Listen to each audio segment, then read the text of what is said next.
Hello and welcome to a preview of Endless Space 2 by Amplitude.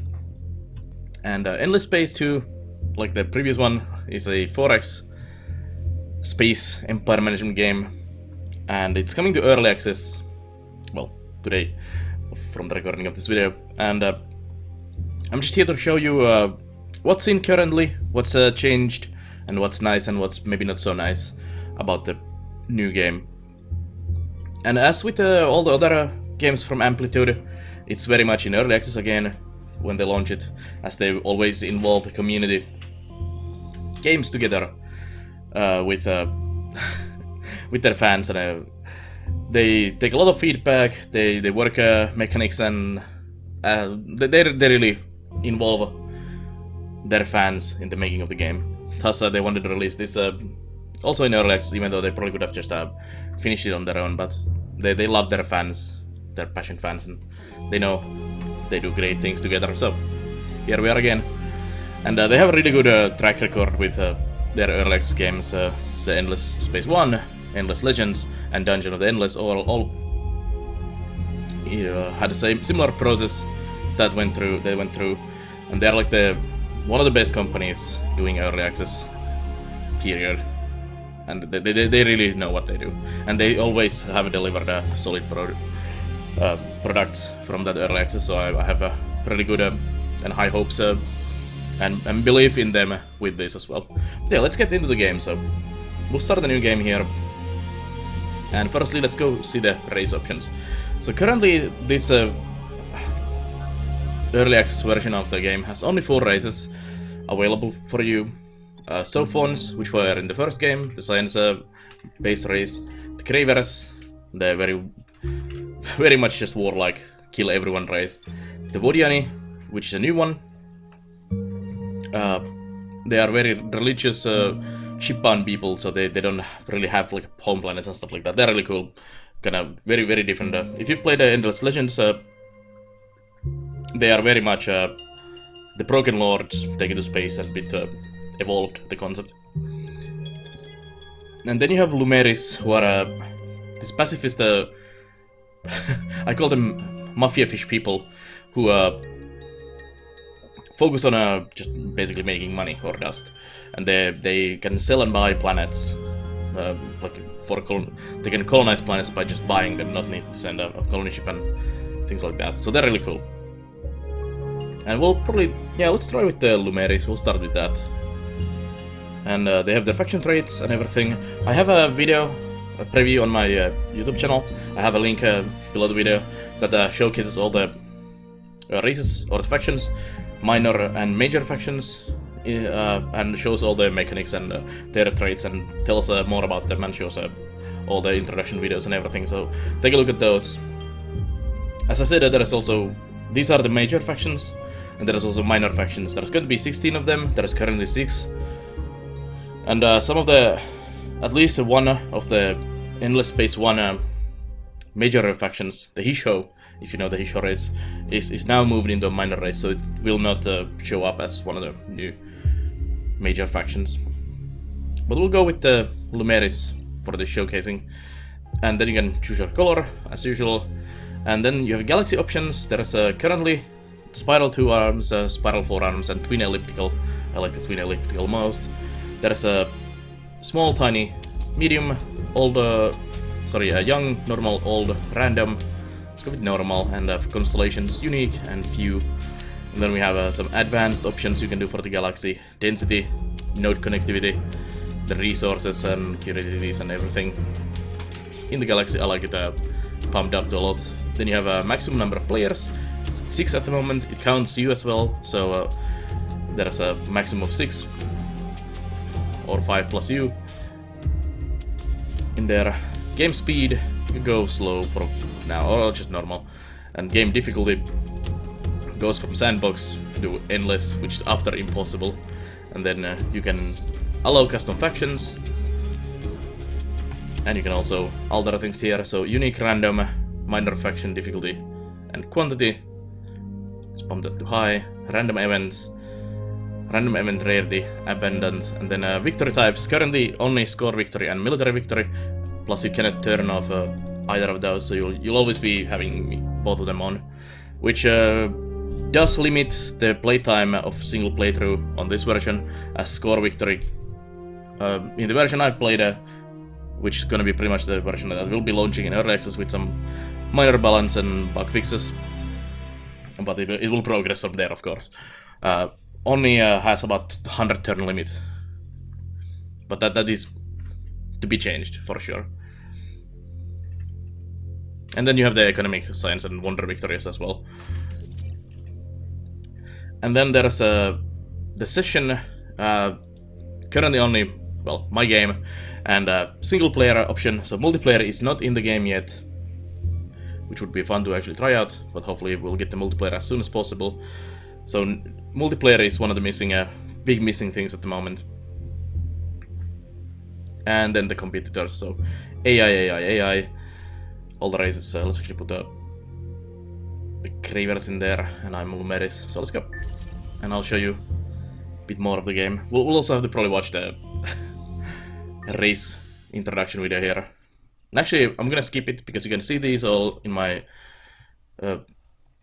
race or faction introduction preview, sure. So you can check that under this video. There's links to all of those. I also have a couple more videos there for previewing the mechanics more in depth in this game. There is one for research and exploration, because that's changed a lot. I'll show it in a moment a bit more in depth, but here it is. There's the new Senate, politics, political parties and laws system, which will be more detailed in that video as well, on a different video. And there's the economics also, and quests that are in there. So take a look at those videos as well if you want to get a bit more in-depth introduction in these different mechanics of the game. But as with all 4X games, you start out with a home planet. Well, it's not all, but most of them, you start out in the galaxy from a single system and go out to explore from there. And let's take a look at up here. So this is basically your Empire window, showing you what you're researching, how much money you're getting, influence, all your strategic resources, and all the information is mostly in this side, all the important stuff. So here's our victory and performance, so you can see how you're doing on the victory front at the moment. Of course, these are disabled currently, so I'm second at the start, it seems. And you can also see your race information here, our Lumeris race, our Empire traits. Also, if you get some new Empire traits through gameplay, and also your Empire happiness is content. You can also see active effects, and you can also see list of your star systems, and you can manage all of them through here. And next we have the Senate system. So this is the Senate screen, and you start out with one political party. We have pacifist at the moment, and as you progress through the game, like anything you pretty much do in the game affects one of the political parties, which you can see all in here. So these are the political parties. Each race starts with a output on one of them, like the Lumeris is pacifist, Bodiani is religious, then you have militarists for the Gravers, and science for Sophons. And as you do things in the game, you get more like political points for that party. So all research, exploration, and advancing eras in technology and stuff like that promotes science party. And if you do a lot of single activity basically, or a single thing, like a lot of science, that gives a lot of points for the science party, which makes them potentially leading party of your empire. Although the starting leading political party, the pacifist for Lumeris, always get that plus 10 point upgrade there. So they are usually one of the leading political parties, which you can have up to 3 by unlocking the slot later on through science, and you have 2 by default. And having political parties affects your available laws. So each political party has corresponding types of laws. Like currently we are pacifists, so we have pacifist law here, the trusted broker. We get diplomacy reduction with minor factions. And you can vote in more laws. So we have options Love, Not War Rule, Double Bliss Bill, and Super Tax Act, plus more dust. And you need a certain amount of support for that party, and current support. And you also need influence to vote these in. And these depend on the type of leading political parties. So you will only have these when you have a pacifist in the leading groups, and when you get scientists, you get science laws and stuff like that. You can also remove the laws, except the starting law, because it's your race's basically special thing, so you can abolish them. Also, if you lose the political party, so for example, if I had pacifists and science in here, and this other one was a science law, and for some reason the science party lost their vote, and we gain, for example, like ecologists or militarists in here, that law would immediately get wiped out, and you would have to vote in one of the new laws that's available for you. But you can affect that by doing all kinds of election actions, like you can finance the campaign of certain party, intimidate candidates, they get small penalty for the other parties and stuff like that. Also, this depends on your government type, which is Republic for the Lumeris, and there's 3 more government types, and each of them have different election actions that you can do. Basically, all I think the top 2 are always the same, and then you have to the bottom 2 are different between the races or between the governments. Also, effects of the government type change when you do that. That's basically quickly showing the Senate stuff. Then you have economy in here. So you have trading companies, which are a bit later game thing. So you can build these headquarters for the trading companies, which you need to research first. And they basically produce dust, which is the money. They produce industry for you. And also they can produce luxury resources, which come into here. And luxury resources are used in the system developments. So you need to research system development, find some luxury resources, and they give different. The system development is a building. There's 3 different levels for that: settlement, colony, and the last one, which I don't know the name of.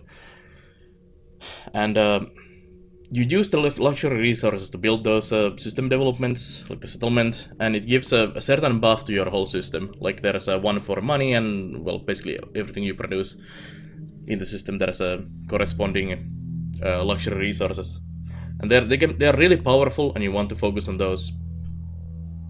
And there's the temples mechanic, which is not currently in this version, and there's no information what it actually does. So that's something for the future. Let's go to the research screen. So this is one of the things that has really changed from the previous game. Actually, the Senate and the system development luxury resource thing was also a big change from the previous game. But this is a lot different from the the technology of the first game. And if you've played Endless Legend, this is very familiar for you, because Endless Legend has this same technology system. So all the research is split in 5 eras currently. Although, as you can see, the 4th and 5th are not in the game currently. Other than one of the ships. Your biggest ship is basically only 4th era research at the moment.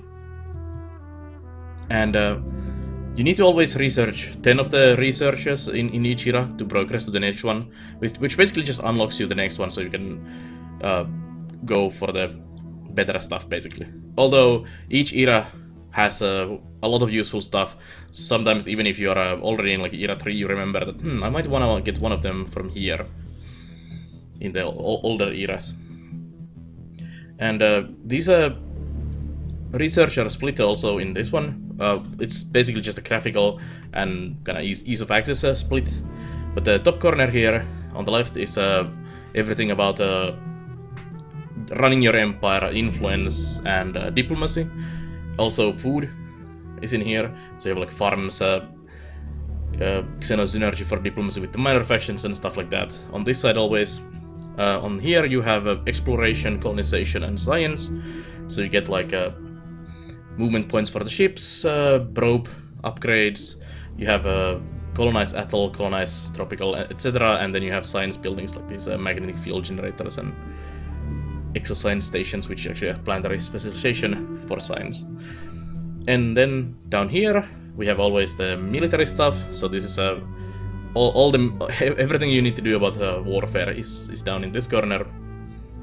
And then we have the last corner down here on the left, and this is a money dust industry, and using resources like titanium exploitation and hyperium capture, and then lots of these industry buildings and dust buildings is always in this corner.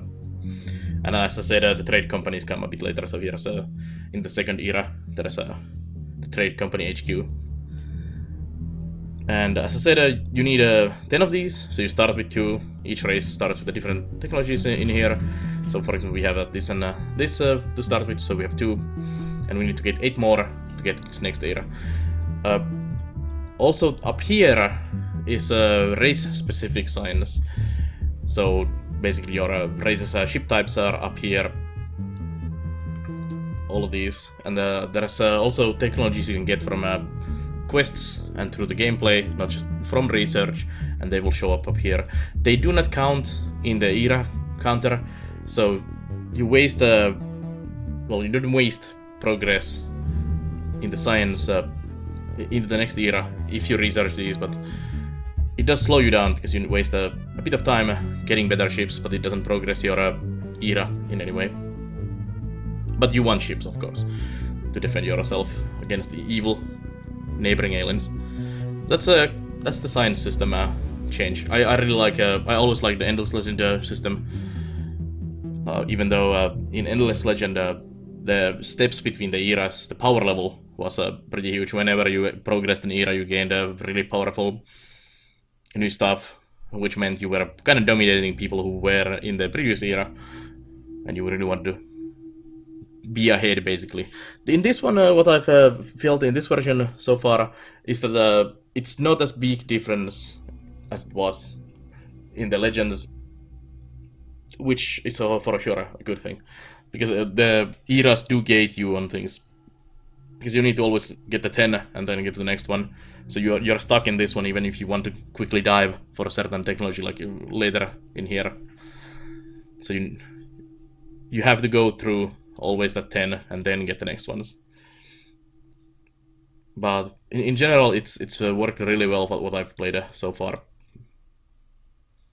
Then we have our fleets, or a military screen.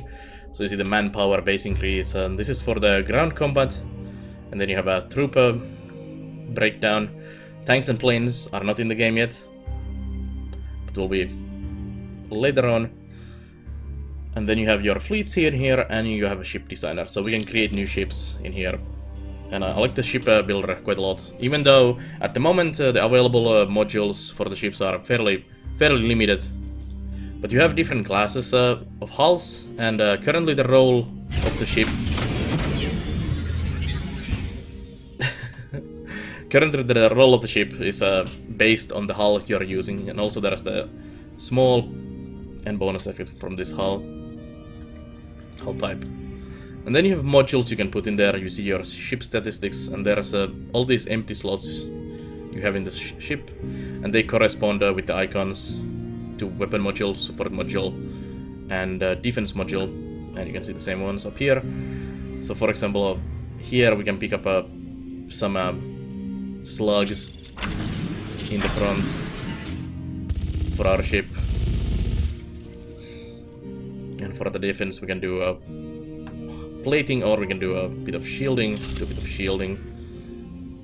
And then you have these support modules. Like you have a movement bonus, and you have dedicated scanner, which gives you more probes. Well, this ship is basically an exploration ship, so you basically do want the dedicated scanner in there. But yeah, that's basically the ship designer, and later on in the game you get more hull types with more slots and more modules from research. But at the moment it's fairly limited what's available, and I'm sure we're gonna get lots of funky new parts as the progress on the game progresses. Yeah, we'll abandon that. Then we have the heroes. So here's our starting hero. you get heroes over time currently, and you can also find the academy to see all the heroes in the game. There is research for this. The Academy Embassy unlocks a new heroes option, and heroes are pretty similar as in the first game. They have a race, class, and generic skills in the skill tree here that we can look at. So you can see that there's 12 generic skills, 12 Lumeris, and he's an adventurer, so adventuring skills. And you need to spend 5 points or levels on each of these circles, and then you can get to the next circle. And there's all kinds of stuff like this one gives you food and production. Then there's another fleet experience one, and you usually kind of want to focus your hero to be either a colony manager or a fleet captain. I don't like personally splitting them because you're kind of wasting power doing that. But for example, the adventurer skill here is research. There's Lumeris skill for money or dust and stuff like that. Each ship hero comes with their own ship as well. So this is the hero's own ship, and they're fairly powerful early game especially. In this version, what I've seen, the AI does not use the ships yet, but I'm sure they do eventually. And you can also customize these to your liking. As you can see, this one has a lot more modules. It's still a small ship. It's a hero ship, but yeah, you can stock a lot more into these. Like you can make it really damn quick. And it also comes with torpedoes and more weapons, so pretty awesome stuff. And each hero has their own ship, so it's if you attach a hero into a fleet, you get basically a free ship into the fleet. But what I like to do is assign them to a system, especially early game, because you are not doing much warfare early on. Then we have quests and events, which we don't have yet. We'll play a couple turns to get the quests rolling, so you can see those as well. And we should also pick up a research. Just go for the more science. Alright, now we can get into the game. So let's take a look at our home system here. So this is our home system. We see the Zines with all the production. We can also see the improvements in there. We can see our population spread. So we have 3 population in total, 2 Lumeris, 1 Haroshems, which is a minor faction. Lumeris always has all kinds of people living in their systems. Even like opposing major factions usually kind of end up in their planets. They're kind of strange in that sense. They're pacifists and just out to make money. So whoever brings the money is welcome, basically. Then you see your system growth here, how happy they are, and also progress of manpower. You can later on automate these. Currently, you cannot disable for early access. You can see you can also have automation policies, so what they will build and all of that, and also how much representatives this brings to your elections. So 1 pacifist lives in there, and the hero we just assigned. And you can see that this is our currently colonized planets. These are inhospitable. You can see how many population fits in these. So we have currently 3 in there. We can fit 3 more, and then there's a couple log spots. So, and these are unlocked by the settlement, the system development. So when you get a system development, you get more spots in there. Then you can see what each planet is producing, their information here. And you can also see that these blinking things here, these are the curiosities and anomalies on planets. So we can research these. You can research these in 2 ways. You can click on here and it comes into your production queue here, or you can use your exploration ships to explore them. What I usually like to do is I usually spend the exploration ship because it's instantaneous. Explore what's in my home planet, and then I go off exploring with that, and I use my colonized planets to explore the other planets in that system, unless there's something I really need to build. And as I said, down here is your buildings and your build queue. So for example, drone networks and maybe cerebral reality and a bit of money making might be the thing to do. You can also buy them out. Although buying out technologies actually is something you need to research, or buildings is something you need to research. So you don't start with this. And we don't really have the money to do it either. Building up these buildings affects your political impact. In the bottom left you can see that there's a political impact, pacifists. And doing things like this is what affects the political system, also research and doing warfare and exploration, and pretty much everything somehow has a political impact and affects what political parties will be in your senate. And also different races affect what will affect your political opinions, like these Harashems are also pacifists. But if you take over, for example, some Graver planets, then you're gonna get some military opinions in your empire very quickly. And same with the minor factions. That's basically the planet system here. And let's get some fleets going on. So we have a caravel. Actually, we have 2 caravels at the moment, which are exploration ships. You can assign a hero in here. We don't have any. And what is cool about these exploration ships is that they have these probes, and they can be used for 2 purposes: exploration or expedition into the curiosities in a system, or you can launch probes. So if you want to explore with those, you can use them for exploration. And we have 2 at the moment, so I'm gonna use one probe, and I'm gonna probe this direction. So I'll just launch a probe there, and the probes fly in there, and they reveal you what's in the neighborhood without having to fly there yourself. But we are actually flying this ship in there, it seems. So there we go. And then you have another one here. They have separate probes, so this one I actually used only one of them, and these are still 2 left, maximum of 4, depending on research and things. And also how quickly they regain them, so it's just overturns, you get new ones. And we'll use this one here. It's actually showing me the planets as well, so this is a really cool way to see the planets in the systems you explore, and it gives you this information kind of overlay of all the planets, what's in there, and it's really cool. This is one of the things that really popped into my eye when I saw the game first time. And yeah, so you can just click here to send an expedition to explore these. So we found a bit of dark litter as a loot. You can find discoveries and loot. Loot is always like immediate gain of that resource, and discoveries are basically that you need to exploit usually to get like a continuous production of that. So for example, we would have wanted a dark litter discovery in our planet to keep nom-noming that. And we'll send the subterranean as well. Oops. Accidentally zoomed in, we need to do it from here. So there we discovered a Hyperium resource deposit. So when we get the technology for this, we started getting a steady production of Hyperium from the planet, because we've colonized it. And also you always get a bit of loot of the discovery material from that.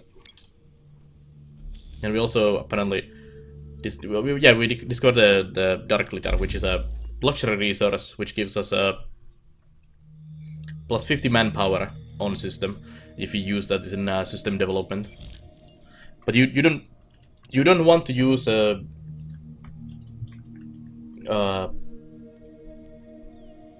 luxury resources as system development that you don't have a production of, because in this version, and I feel that might be changing at some point, you cannot change the luxury resource you're using for the settlement upgrade, and if you don't have the production of that prevents you from upgrading any of your planets, which is a really big handicap for you. So you want to have a solid income of certain luxury resource and use that luxury resource to make the upgrades, depending on your race and how your gameplay is going and all of that. I will send you explore that way. And when you find a new system, you can click on it and see the same information about the planets and what they're producing. Outstanding dust, that sounds pretty good. There's titanium, hyperium, and high industry, but everything else is a bit weak. There's a lot of dust in there, but it's a gas planet, so colonizing that not gonna happen anytime soon. Missing technology unknown, it's not in the game yet. So I would imagine that's a lot later in the game. So let's click a few turns and see if we can find a minor race, another alien race, and also I would like to find well, a quest, basically. So we'll just do a quick exploration here. Asteroid field found down here. Currently doesn't really do anything because I've not seen a planet in an asteroid field, so you cannot exploit the system. There we go. So we found a minor faction called Epistis, and these robot guys are warmonger. So you have worse relations with them, and it decays quicker, and they are selfless. So minus 10% peace treaty cost on Empire. Also, there's a standing with them. You can see where they are. So here is the minor faction, and minor factions work as an early game threat to your empire. They produce pirates, basically, that will come and raid you. So like these guys will be the pain in my ass for the longest time until you do something about them. So you have a few options of dealing with the minor factions. You can ally them, depending on your research and race. You can assimilate them, or you can just declare war on them and kill them.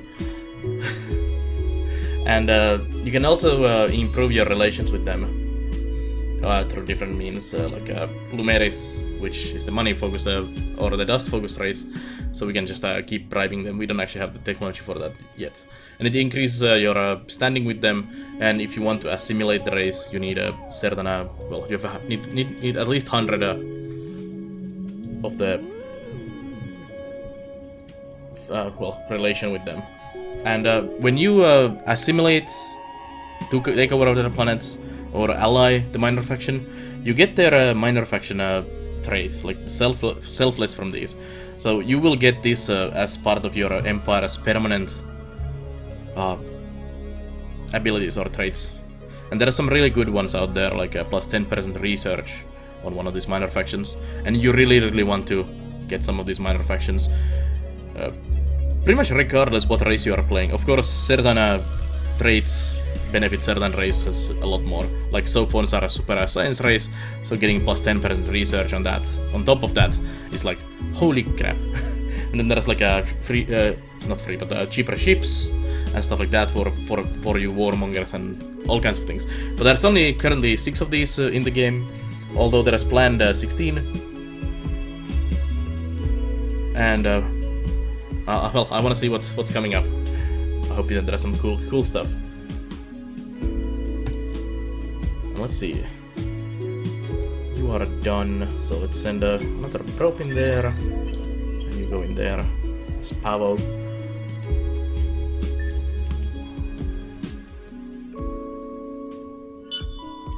Now let's do a few more turns.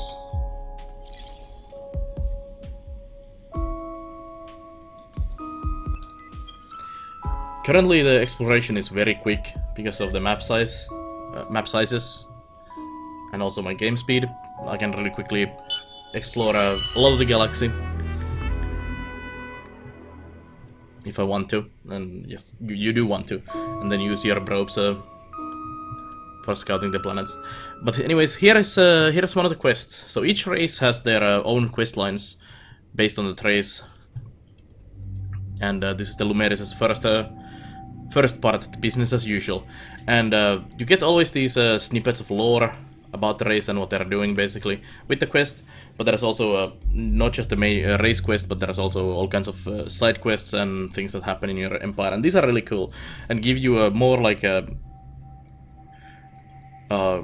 goals, what you want to aim for at that point of the game. Instead of in some forest games, the game is just well, here's an empire, run that and win the game. But this one gives you like these steps in between that you can aim for, and these help you a lot as you work them. And also in Endless Legend, going through your race quest gave you the Wonder Building, which you had to build to win the game through the Wonder Victory.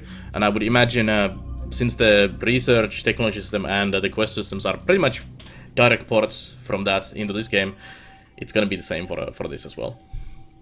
On this quest, I have object. I can choose which objective to take. So currently, we can do make 3 outposts. We can assimilate 1 minor faction, or we can discover at least 25% of the galaxy, which seems like really easy on this small map. So I'm gonna go for that. And that's a permanent choice, and you get a reward. You can also fail these. So if you don't have minor races to assimilate, you can get stuck even on your race's main quest. So choose wisely on those, for sure.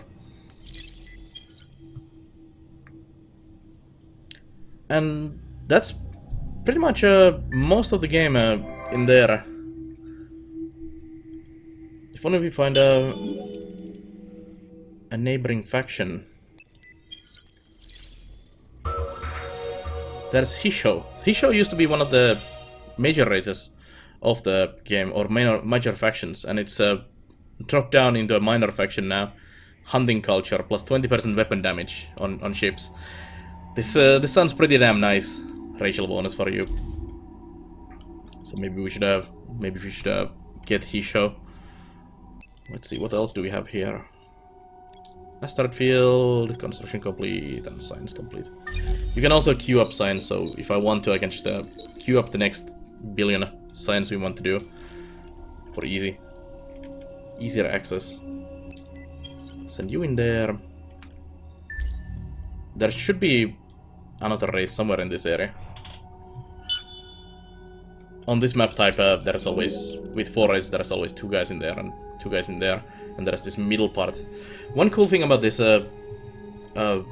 probing thing is that, and this how the planets are connected to each other system with this hyperlink network, is that sometimes there is no link, like between this area and this area. Basically, you have this galaxy, and this galaxy here, and then the middle part, and they are not connected by these lines. They're actually connected by wormholes, but you get those in Era 3. So you're kind of stuck on this side first, or this side first. You have to deal with there, and then you branch out into the next one. There is a research in here that gives you unlocks free movement for all ships, which allows you to jump these gaps even without the wormholes, but it's very slow. And with probes, you can also, like this probe is flying somewhere off the map here. You can actually find planets in this void that are not connected to anything. So you can find these extra planets hiding here between the lanes. And well, they are usually fairly nice planets or systems as well. So you get some nice stuff if you go colonize those yourself. And also, it might be difficult for other races to actually find that you have a colony in there. Where are all my friends hiding? Let's put a probe in there and there. All the probes.